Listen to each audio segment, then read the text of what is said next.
Bonjour à tous, bienvenue sur la chaîne Info Canada. Aujourd'hui, je vais vous montrer comment présenter une demande de sélection temporaire pour étudier au Canada, ou soit comment vous pouvez présenter une demande d'un visa d'études. Et pour ce faire, les liens, je les mettais dans la description.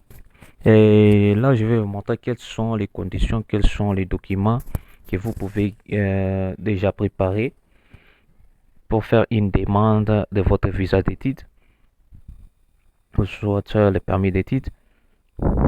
Pour ce faire, présentement, vous pouvez présenter votre demande.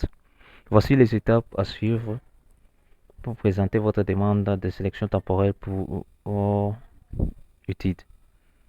Euh, Préparez votre demande. Vous devez avoir accès à un ordinateur, à une adresse mail.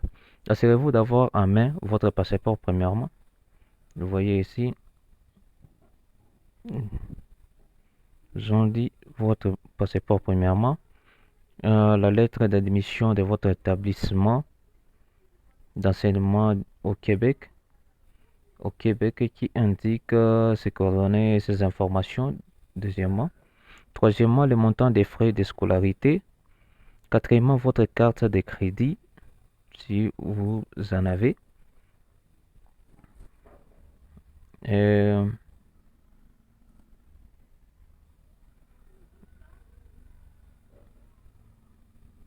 Si vous en avez.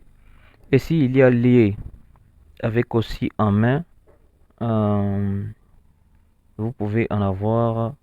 Premièrement, votre plus récent certificat d'acceptation du Québec pour les études, les coordonnées complètes de la personne qui assurera les dépenses liées à votre séjour d'études au Québec.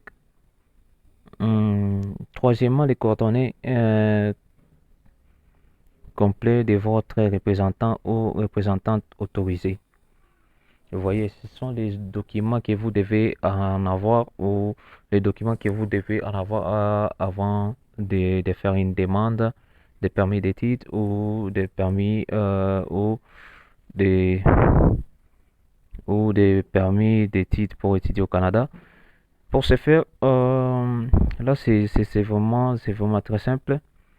Euh, Ce qui me concerne, tout d'abord, après avoir reçu votre lettre d'acceptation à l'université et le récit de paiement. Et ce que vous devez avoir, c'est le certificat, votre certificat, votre plus récent certificat d'acceptation du Québec. Pour en avoir ce certificat, là, je vous montre très rapidement comment vous pouvez accéder. Vous voyez, c'est ici, on dit remplir la demande en ligne de sélection temporaire pour études. Vous devez remplir la demande au complet car vous ne pouvez pas la sauvegarder pour terminer plus tard. Lorsque vous présentez votre demande, vous pouvez créer votre profil de consultation et d'acceptation et d'acceptation et d'acceptation et, et accepter de recevoir un courrier chaque fois qu'une nouvelle information sera versée dans votre dossier. Vous devez, euh, vous devez payer les frais pour l'examen de votre demande. Vous recevrez un récit électronique des, en fin de transaction. Vous recevrez un numéro de dossier dans le secteur, dans la section plutôt, dans la section consulter mon dossier 48 heures après avoir présenté votre demande. Vous avez besoin de ces numéros pour transmettre les documents exigés au soutien de votre demande. Et là, vous pouvez directement euh, cliquer ici pour accéder. Pour accéder, je clique directement pour accéder. Vous voyez, c'est ici, vous pouvez commencer à compléter. Vous pouvez compléter comme vous devez, vous pouvez voir. Il y a premièrement, il y a premièrement Premièrement, ce sont les identités. Deuxièmement, les coordonnées. Troisièmement, l'accompagnateur. L'accompagnateur. Quatrièmement, programme d'études. Les programmes que vous avez choisis.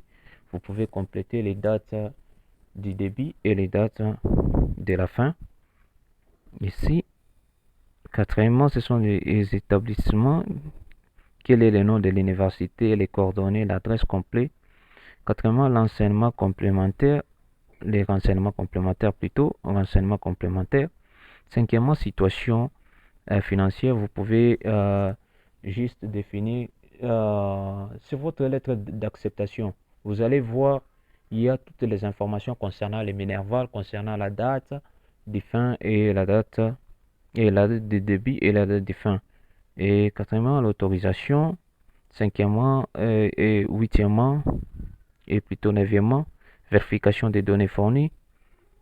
Dixièmement, profil de consultation. Onzièmement, paiement. Et douzièmement, téléchargement des formulaires à transmettre. Vous voyez, ça ce sont des étapes que vous pouvez suivre, comment vous pouvez tout compléter. Et si vous avez des questions, des préoccupations par rapport à ça, surtout n'hésitez pas à laisser un commentaire et liker la vidéo, aimer la vidéo. À force d'aimer, à force de partager, c'est ce que nous donne aussi la force de vous proposer d'autres vidéos. Merci d'avoir regardé cette vidéo. Merci et à bientôt.